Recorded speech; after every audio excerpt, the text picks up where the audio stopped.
Good morning भाई, राम राम। आज की ब्लॉगिंग शुरू कर दी। आज हमारे सोनू जी बेशक ठंड हो या गर्मी हो, सोनू जी अपना नए नए आए, अपना मोटा कपड़ा पहन के चलते। कहते हैं बदलता हुआ मौसम है, मजाक करना नहीं चाहिए। जरा सी देर में गर्म ठंडी हो जाएगी। मेडिकल सिस्टम यहाँ का एक नंबर का टट्टी आदमी है भाई। मेडिकल सिस्टम से तुम्हें बताता हूँ आज की गुड मॉर्निंग। वैसे बता देता हूँ, हम लोग जा रहे हैं ओरेलिया टैमी का प्रिस्क्रिप्शन लेने। प्रिस्क्रिप्शन ये है, कोई बीमारी तो नहीं है, पर इनके क्या है, वही है ना, एक एज होता है कि उसके बाद हर मंथ कुछ ना कुछ दवाइयाँ चलती है, मल्टीविटामिन कुछ ऐसी कोई वैसी, जो हर महीने चाहिए होती है हर एक एज के बाद। तो और जो डॉक्टर भी लिख देते हैं। अपने बुढ़े तो नहीं खाते कुछ भी, अपने बुढ़े बढ़िया रोटी खाना सोना बढ़िया, पर उनकी वो केयर करने वाले ने अकेले तड़पना है। तो वाली बात है। सोनू जी अपना पीछे पेड़ पौधों को देखते हो, किसान आदमी पेड़ पौधे से ही बातचीत करता है। अब दिक्कत ये है, मैं तुम्हें बताने लग रहा था मेडिकल सिस्टम का। मेडिकल सिस्टम का ये हुआ था भाई, अभी से एक महीना हुआ होगा। एक महीना पहले मैं क्या कॉफ़ी बहुत पीता था, अभी तो मैंने छोड़ रखी है बहुत कॉफ़ी, अंधी कॉफ़ी पीता। मतलब कोई बोलता ना कितनी कॉफ़ी, में ब्लैक कॉफ़ी पीता विदाउट शुगर। और मैं सुबह एक टम्बलर भर के पीता था, दोपहर में मेरे को 2 कप चाहिए, और रात को सोने से पहले 2-1 कप चाहिए। तो ऐसा था, और रेस्टोरेंट में काम करते हुए पी लेता था। तो उसके बाद क्या हुआ कि एक दिन मेरे पेट में दर्द हो गया भाई बहुत तेज़। मैंने वो इग्नोर करा, मैं जल्दी से दवाई लेता नहीं, और ऐसे एक दिन छोड़ दिया, दूसरे दिन फिर दर्द, तीसरे दिन फिर दर्द। मैं भैया डॉक्टर के चला गया। मैंने कहा डॉक्टर के जाके देखते हैं कि क्या हुआ है। भाई मैं डॉक्टर के पहुंचा हूँ सुबह 4 बजे। मैंने कहा भीड़ कम मिलेगी। 4 बजे जाके लाइन में बैठा हूँ। 4 बजे जाके लाइन में बैठ के मेरा नंबर आया है भैया, जाके डॉक्टर ने मुझे देखा है 4 बजे के बैठे हुए को 10 बजे। 10 बजे डॉक्टर ने मेरे को देखा। ऐसे नहीं कि 10 बजे डॉक्टर बैठता, हॉस्पिटल था वो बैठा ही रहता है। पर पहले उन्होंने मेरा वेट कितना पेन है, रेटिंग फेटिंग सब ले लिया। उसके बाद 10 बजे मुझे देखा। 10 बजे मेरे को यूँ कह रहे हैं ब्लड सैंपल दे दो। ब्लड सैंपल लेने वाला आया 10 से 11 बजे, 1 घंटे बाद ब्लड सैंपल लिया। ब्लड सैंपल की रिपोर्ट आई 3 घंटे बाद, उसमें कुछ नहीं। उसमें उसके बाद इन्होंने कहा कि तुम भाई अल्ट्रासाउंड करवा लो। भैया हम अल्ट्रासाउंड के लिए, उसने लिख दिया। फिर मुझे 1.5 घंटा बैठाया, फिर अल्ट्रासाउंड के लिए उन्होंने बुलाया, अल्ट्रासाउंड करा, उसकी रिपोर्ट दी 2 घंटे बाद। मैं भाई वहाँ हो गई दोपहरी बैठे बैठे, सुबह 4 बजे का गया भैया, शाम टिकने को हो गई। अब फिर आगे डॉक्टर मेरे से सीधा सीधा क्या कहता, जब बड़ी देर होगी मुझे बैठे, तो डॉक्टर आके मेरे से कहता कि आई थिंक, मैंने कहा, बोले आई थिंक आपके एसिड प्रॉब्लम है। मैंने कहा आई थिंक, मैंने कहा ब्लड रिपोर्ट और उसमें क्या है? बोले वो तो बिल्कुल नॉर्मल है। मतलब फिर आपको क्या लग रहा है? बोले आई थिंक आपके एसिड है। मैंने कहा तेरे थिंक के चक्कर में मैं निकल जाइयो कल को कोई बीमारी और मैं मरमुरा जाइयो, तू तो बस आई थिंक। मैंने कहा कोई श्योरिटी तो हो, कोई कन्फर्मेशन तो दे। कहता मुझे खुद को नहीं पता चल रहा है क्या है, तो यहाँ के ऐसे तो डॉक्टर हैं। तो भैया डॉक्टरों के चक्कर में यहाँ तो बेकार है। मैं तो भैया उस दिन दर्द हुआ, मैं तो सोचा अगली बार दर्द हो अपने इंडिया की फ़्लाइट बुक करवा के 16 घंटे का दर्द झेल के इंडिया पहुँच जाऊँगा, वहाँ जाके मेडिकल ट्रीटमेंट लेके वापस आ जाऊँ, वो ज़्यादा वर्थ इट है भाई यहाँ मरने से। यहाँ तो तुम्हें तड़पते मरने नहीं। यहाँ का ऐसे हॉस्पिटल सिस्टम है, तुम मतलब इमरजेंसी, कोई भी इमरजेंसी, हाथ कट जाए, कुछ भी हो जाए, मतलब बड़ा हादसा भी हो जाए ना तुम्हारे साथ, भाई इमरजेंसी में 8-8 घंटे बैठाते हैं इमरजेंसी में। तो सोचो क्या है इन लोगों का मेडिकल सिस्टम। इन्होंने हद पार कर रखी है भाई, इनका कोई मेडिकल सिस्टम नहीं है। बड़ी बड़ी कंट्रियाँ बन के बैठ जाती हैं, कुछ नहीं। फैमिली डॉक्टर ढूंढ लो, फैमिली डॉक्टर देगा सब कुछ। और फैमिली डॉक्टर का पता क्या है तुम्हें? फैमिली डॉक्टर के लिस्ट के नंबर लगे हुए हैं। फैमिली डॉक्टर आपको अपना पर्सनल चाहिए, वो भी खैर कुछ करता नहीं है, फालतू का नाम का फैमिली डॉक्टर है। डॉक्टर तो सारे एक जैसी हैं, फैमिली से क्या वो अलग ट्रीटमेंट कर देगा अगर यही सब करने लग जाए तो। फैमिली डॉक्टर की लिस्ट है भाई 3-3, 4-7 साल की वेटिंग, कि 4 साल बाद, 4 साल में कनाडा छोड़ के आदमी वापस चला जाता। तो वो वाली बात है। इससे बढ़िया है फालतू में। यहाँ तो भाई अपने उस पर आओ। जब मैं आया था सोनू भी आया था, मैंने सोनू से बोला था जो भी नेसेसरी है, अपने इंडिया में सारी दवाइयाँ मिलती है, जो भी नेसेसरी दवाई है मैंने कहा सारी लेके आना। खूब सारी दवाइयाँ भर रखी हैं, ज़रूरत पड़ती नहीं है वैसे। अरे हेल्दी रहो, जिम करते रहो, योगा फोगा सब करते रहते हैं तो हेल्दी रहते हैं, तो ज़रूरत पड़ती नहीं है। वरना ज़रूरत पड़े तो अपना सबसे बढ़िया है अपना अपनी दवाई खाओ। घर के नुस्खे पूछ लो अपनी नानी दादियों से, वो सबसे बेस्ट है। अपनी मम्मी से पूछ लो, वो खाते रहोगे ना तो ज़्यादा बेटर रहोगे रेदर देन यहाँ के मेडिकल सिस्टम पे डिपेंड होने से। और अब ऑरेलिया जा ही रहे हैं, इंडियन फूड में लेके ही आएंगे। और कुछ अपडेट होती है तो तुम्हें गाड़ी में बैठ के देते हैं। अब दोनों रेडी हैं, सोनू वेट कर रहा है उधर टेमी का आने का, और टेमी हमेशा ऐसे ही लेट करती है भाई।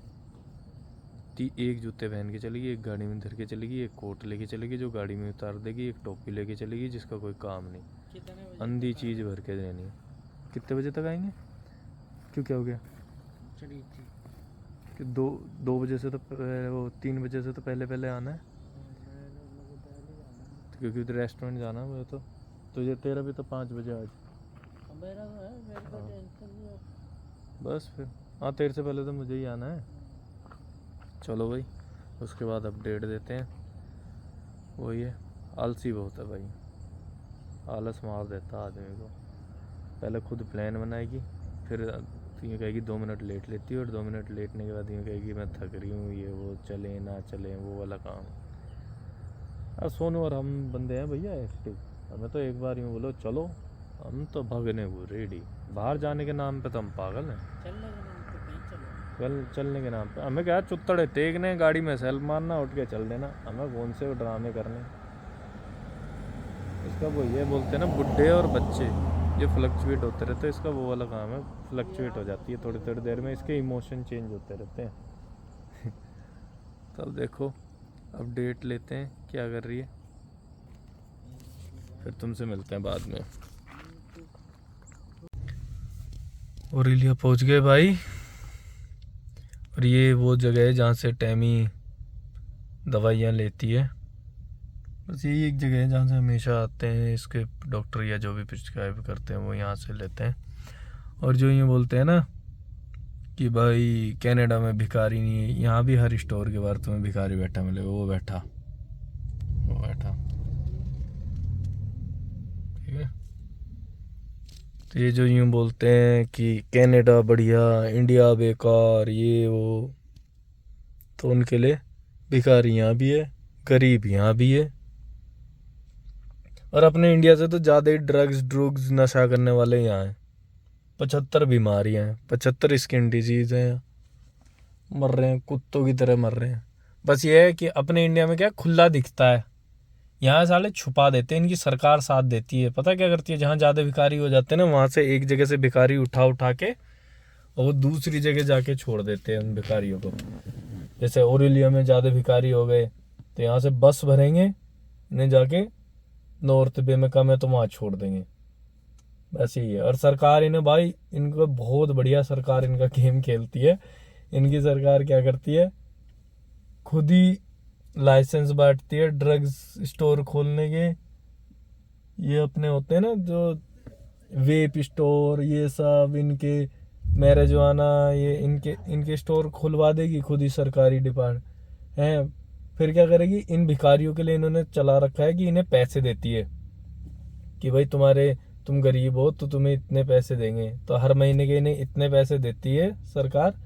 इतने पैसे देने के बाद इनसे क्या है, ये पता ही है नशेड़ी है, गंजेड़ी है, सरकार के पैसे घूम फिर के वापस आ देते हैं। सरकार इन्हें देती है, या आके दुकान वालों को देते हैं, उनसे नशा खरीदते हैं, वो पैसा सारा सरकार की जेब में।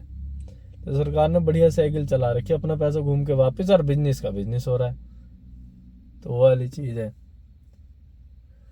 अभी वो देखो स्टोर वाला कह के गया है, स्टोर का मालिक कि खड़ा हो भाई, यहाँ से निकल, यहाँ बैठ के भीख मत मांगे। तो अपना भैया तो निकल लिया, अब दूसरे स्टोर पे जाके बैठ जाएगा। तो ये, और ऐसी बात नहीं है इन लोगों का, जैसे मैं जहाँ नौकरी करता हूँ, या वो मैं जहाँ नौकरी करता हूँ, या जो भी है, तो उस जगह ये रहता है कि 2-3 भिखारी हैं, आते हैं भाई पूरे दिन वहाँ बोर्ड लेके खड़े रहते हैं कि मैं होमलेस हूँ, मेरे पास घर नहीं है, मेरे पास ये नहीं है, वो नहीं है। पैसा इकट्ठा हुआ, आते हैं स्टोर पे, बियर खरीदते हैं, अपनी सिगरेटें खरीदते हैं।